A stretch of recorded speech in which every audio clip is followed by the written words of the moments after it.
Bom, meu nome é Natália, eu sou pós-doutoranda aqui do programa de pós-graduação em comunicação da Universidade de Brasília, e eu e a Cristine fazemos parte de um grupo de pesquisa chamado Observinfo, que é Observatório Internacional Estudantil da Informação, um grupo que nasceu como extensão de projetos em educação midiática e análise da mídia na época da pandemia aqui na UNB, e Cristine não é daqui, Cristine é do Sul, é doutora em comunicação pela Unicinos, né, mas fez uma tese de doutorado relacionando a alfabetização midiática como uma das ferramentas de combate à desinformação. Então, essa nossa proposta hoje foi feita em conjunto, né, no âmbito das pesquisas que nós realizamos no Observinfo, tanto a partir do projeto de tese dela, né, da tese que ela desenvolveu, quanto aquilo que eu já tenho está sendo desenvolvido no meu pós-doutorado, que se iniciou agora em 2024 com uma bolsa de PDJ do CNPq, né? O meu projeto de pós-doutorado, ele eu quero investigar como as ações em educação midiática estão sendo desenvolvidas pelos professores da rede pública de ensino aqui do Distrito Federal, os professores da Secretaria de Educação. Então, nesse primeiro momento, eu estou num processo de coleta de dados e de revisão teórica, né, cuja minha intenção, depois dessa coleta e de fazer entrevistas com os professores que tiverem projetos relevantes, é justamente construir a possibilidade de um projeto curricular, de uma proposta curricular de formação continuada para os professores e, quem sabe, também uma formação inicial com a constituição de uma disciplina no âmbito da FAC, da Faculdade de Comunicação, e da Faculdade de Educação da UNB. Bom, então, tudo que eu vou falar aqui hoje faz parte desse olhar primeiro que nós estamos tendo, né, a partir do que está acontecendo no âmbito do governo federal, na elaboração de políticas públicas em educação midiática. Tudo tem sido muito novo. Hoje, inclusive, pela manhã, a gente teve uma apresentação, né, do pessoal da SECOM sobre o que tem sido desenvolvido em educação midiática, e nós pegamos esse documento que tem essa capinha que está disponível na internet, chamado Estratégia Brasileira em Educação Midiática, e fizemos uma análise comparativa com dados de David Buckingham, que é um dos teóricos do Reino Unido, que estuda a educação midiática, que vem desenvolvendo um trabalho há bastante tempo. Inclusive, o Reino Unido, assim como outras ações da União Europeia, são ações de espelho ou de exemplo ou de parcerias com o governo federal para a construção desse documento. Então, a Cristine, no âmbito da escritura da sua tese, ela esteve na Finlândia, em Helsinki, e participou de um evento em 2019 chamado Rumo a uma Boa Vida nos anos 2020, aprimorando a cidadania e a coesão social por meio da alfabetização midiática. E nesse evento, o David Buckingham estava lá e ele apontou coisas positivas e negativas, ou pontos de tangência e de convergência, desafios que a União Europeia estava enfrentando na hora de organizar suas próprias políticas públicas em educação midiática. Então, ele trouxe nessa palestra dele, esse é o David Buckingham, né, ele trouxe uma palestra chamada Políticas de Alfabetização Midiática na Europa, aonde estamos indo e como chegar lá. Bom, dadas as diferenças, né, de território, enfim, e de implementação de políticas públicas, tanto lá naqueles países quanto aqui no Brasil, e sabendo que o governo federal se espelha nas políticas europeias, a gente trouxe essas reflexões de Buckingham para poder fazer um comparativo. Então, começando com os desafios, né, os pontos negativos ou aquilo que ele observa em âmbito da União Europeia e que nós também estamos observando aqui no âmbito do Brasil, que podem ser um problema no início dessa construção e dessa implementação de políticas públicas no país. Então, o David Buckingham vai falar primeiro sobre uma ideia de que a educação midiática é a solução de todos os problemas. Seria a solução dos problemas de violência entre crianças e adolescentes, problemas como cyberbullying, problemas de crimes que estão acontecendo, por exemplo, em âmbito digital, ou no sentido assim muito mais de pensar a educação como uma autorresponsabilização, né? Uma visão, um viés bastante vamos dizer assim, neoliberal, de Estado mínimo, de deixar essa regulação acontecer, né, e de pensar que a educação seria a solução de todos os problemas. E não, né, nós sabemos, por exemplo, como no combate à desinformação, que a educação midiática seria um braço, né, um problema complexo que exige uma solução de múltiplas arestas. Então, um dos primeiros pontos seria esse solucionismo. O segundo ponto seria uma falta de alinhamento. Buckingham fala que a todo momento que vão criar políticas públicas ou criar, por exemplo, manuais ou documentos, diretrizes que falam sobre a implementação de uma educação midiática, sobretudo em alinhamento com a educação básica, eles querem inventar a roda, no sentido de que não existe uma continuidade, né? Então, não se leva em consideração aquilo que já foi feito em tempos passados e se começa novamente. Então, esse seria um problema que falta coesão na hora de complementar isso, de pensar uma política ao longo prazo. E aí eu já entro no terceiro ponto, que é essa ausência de sustentabilidade. Essa ausência de sustentabilidade no sentido mesmo de que estamos pensando questões curtas, talvez de ações de apagar incêndio, não necessariamente de ações que vão pensar hoje para daqui uma década, né? Fazer planos de decênio, de quinquênio, enfim. E aí ele traz um outro ponto que talvez seria o maior, assim, que a gente observa hoje no Brasil, que seria uma relação de vinculação entre a educação midiática e o digital. Nós temos dois tipos de educação, né? Aqui, falando de uma educação para as mídias, que é, como a Sandra já falou, sobre criar um processo de ensino-aprendizagem, de colocar os estudantes de forma crítica diante da mídia e desse consumo de informação. E outra coisa que é a educação digital, né? Que é o letramento para o ambiente online e para o ambiente digital. Então, essa vinculação do digital acaba fazendo com que nós esqueçamos que o ambiente midiático lá e aqui, ele não é formado apenas pela internet. Ele é formado pela televisão, pela rádio, por impressos, né, por outros meios de comunicação que são tão influentes quanto, e sobretudo no país como o Brasil, que é bastante plural, continental e tem acessos desiguais. Então, por exemplo, embora a gente tenha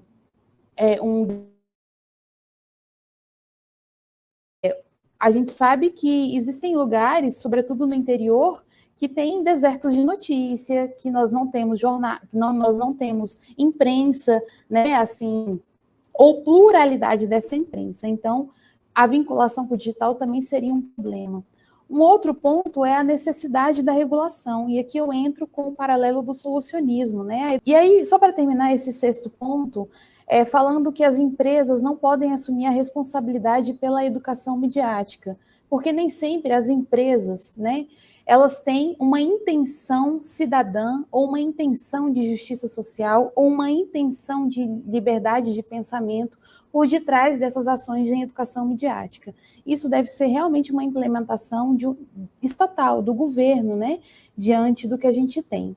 E aí, pensando já todos esses pontos no cenário brasileiro, nós temos, então, ações em educação midiática acontecendo no Brasil, eu vou dizer a partir da década de 70, ali, como um movimento geral da América Latina, em termos de educomunicação, muito mais voltado para o direito à comunicação, de apropriação desses espaços que, inclusive, é um momento que, inclusive, nem tem internet, né? A gente não tem, a ascensão da internet vem em outro momento, onde você tem a ideia desse direito à comunicação, o direito de espaço de voz, de poder falar também, né? Então, ali um movimento muito mais nichado, ali em São Paulo, na USP, com o professor Ismay, que tem se espalhado, que tem a construção do curso, como o Vinícius falou, mas que ainda não chega numa implementação de uma política pública a nível nacional. Então, isso vai começar a se desenhar nos anos 2000, quando a gente tem aí a ascensão da internet, né? E aí se tem uma necessidade de observar essa inserção da cidadania digital das populações e essa educação, esse letramento para esse novo espaço de comunicação. Então, nós temos entidades dispersas falando sobre o tema, que não se coadunam, mas a gente também tem, como a Sandra falou, alguma inserção nos documentos educacionais, ali na LDB, nós temos, principalmente na BNCC, também na segunda década dos anos 2000, essa inserção do tema a partir da cultura digital. Mais uma vez, a educação midiática, que nós defendemos como um guarda-chuva maior, né, ela é anterior e maior do que a cultura digital nesse sentido, entrando na BNCC ou sendo curricularizada, chegando nas salas de aulas a partir do ensino desses gêneros digitais, do gênero jornalístico, mas não de uma forma separada, mas sempre a partir da cultura digital. Em 2023, extremamente recente, virando ali a esquina, né, de meses, nós temos então essa iniciativa do governo federal de criar esse primeiro documento que traz eixos específicos falando sobre como vai se criar essa política pública em educação midiática no Brasil. Nesse documento, a princípio, então, nós temos ali uma série de coisas que quando a gente faz uma análise prévia desse texto, né, a gente aponta como questões de solucionismo, como nós falamos, uma ausência de pontuação sobre como anda as tratativas de regulação das plataformas e da comunicação no país. Nós temos aí uma vinculação profunda com essa área do digital, como eu acabei de falar, justamente porque é uma política que nasce na Secretaria de Políticas Digitais da SECOM, né? Então, assim, ela está ali desde o cerne nessa relação e coadunando com aquilo que já estava na BNCC. Bom, e aí, diante disso, né, dessa análise do documento, agora, além dos 6 pontos do Buckingham, eu trago outros 8 pontos que ele coloca como soluções ou possíveis ações para um avanço, né? E desses pontos, nós temos, assim, felizmente, e é muito interessante mostrar que também coisas que estão sendo avançadas no Brasil, mas que, como é um documento ainda inicial, e ele também se propõe uma revisão nos próximos anos, né, e uma nova reescrita dele, eu acho que, e uma participação social, aqui então seria das academias, nossa, né, em si, que eu acho que são contribuições que podem fazer com que a gente pense essa educação midiática sendo implementada no Brasil de uma maneira mais contundente, fundante, né? E não necessariamente como se fosse numa crista da onda. Então, David Buckingham vai falar sobre esses documentos como políticas e estratégias de atuação, que é o documento em si, né? Então, a gente já tem um pontapé inicial, ele não é tudo, mas ele já é um pontapé inicial. A gente tem um plano de implementação com 5 eixos específicos e, sobretudo, um eixo de formação de professores, de fomento à pesquisa, um eixo de relação com a educação básica forte, mas nós temos também um eixo de campanhas educativas, né, e também temos um outro eixo de colaboração de entidades, e aí nós temos também, como o David Buckingham fala, a necessidade de criar modelos curriculares coerentes e não complicados, e aí aqui nesse ponto em específico, talvez há uma falha do documento, mas a gente entende que é tudo muito inicial, incipiente ainda, que o documento traz uma série de parcerias com essas entidades que estão nos slides aí, com o Instituto Vero, SaferNet, Educamídia, Redes Cordiais, e são entidades que em si elas têm um viés que podem entrar em contradição e divergência, no sentido de que, por exemplo, existem entidades que elas são patronais, elas são financiadas, por exemplo, pelos grandes donos das mídias hoje brasileiras, e nem sempre, a partir disso, o material que vai ser disponibilizado para o professor, ele vai ter uma noção clara de todos os assuntos ou daquilo que ele precisa saber sobre, por exemplo, como é a situação da comunicação hoje no Brasil em si, né? Eu vou passar para o outro slide para a gente já ir caminhando, e aí eu trouxe uma aspas da professora Dione Moura, aqui da Faculdade de Comunicação da UNB, que é uma frase da introdução de um livro que nós criamos, né, junto ao STF, de combate à desinformação. E aí ela diz, né, que antes que assegurássemos a aplicação efetiva dos princípios constitucionais ao direito à comunicação, antes que assegurássemos que as emissoras de rádio e TV seguissem plenamente as principais os princípios de finalidade educativa, artísticas e culturais e informativas, antes que assegurássemos o acesso equitativo à internet, antes que pudéssemos expandir as redes de jornalismo, né, ou de comunicação comunitária, ou acabar com esses desertos de notícias, nós fomos inundados pela desinformação e por esses grandes problemas. Então, eu digo, é entendível que a educação midiática esteja nascendo no país vinculada à área digital, sobretudo porque ela tenha tomado tudo isso, mas ao mesmo tempo é necessário, e é uma das minhas conclusões, fazer com que a gente tenha essa separação clara para o professor, né? Quando isso chegar na ponta da escola, que a gente sabe que existe um caminho muito grande entre a elaboração da lei, a publicação da lei, essa incorporação pelas secretarias estaduais e distrital, aqui no meu caso, até o projeto político-pedagógico da escola, até o plano do professor, até chegar na ponta, né? Até o dia do plano de aula, da prática disso, isso percorreu um caminho muito grande. Então, o professor, na sua formação em si, ele tem a necessidade, ele tem até o direito de saber sobre como essas coisas estão sendo realizadas, inclusive de onde vêm esses materiais pedagógicos, né? Então, esses outros pontos que o Buckingham fala também estão observados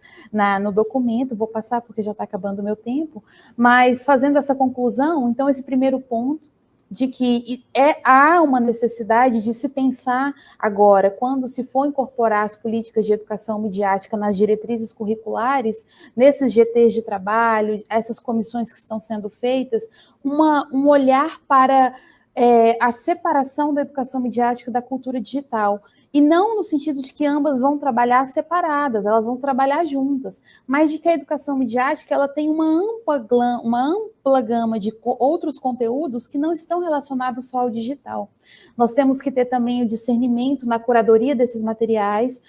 Hoje, o governo federal disponibilizou esses materiais na internet, né, mas nós não temos um apontamento para o professor de como ele deve ler esse material, com qual intencionalidade eles foram criados. E sim, claro, como o pessoal já tem dito, a educação midiática sempre vinculada a uma educação transformadora, que seja dialógica, que tenha uma praxis reflexiva e criativa para o professor, e que não necessariamente coloque o professor vendido e de olhos vendados, no sentido de não conseguir enxergar os problemas da comunicação brasileira que nós já tínhamos anteriores ao digital. Bom, muito pouco tempo, mas eu agradeço, pessoal, a participação, e eu acredito que é isso. O nosso grupo de pesquisa vai lançar um livro, Alfabetização Midiática, um guia prático para trabalhar em sala de aula, a partir das ações que nós fizemos nos últimos 2 anos. Quem estiver em Brasília, o lançamento é dia 10 de dezembro, no Beirute da Asa Sul. É isso, pessoal. E aqui estão os meus contatos, lá também tem essas informações. Agradeço.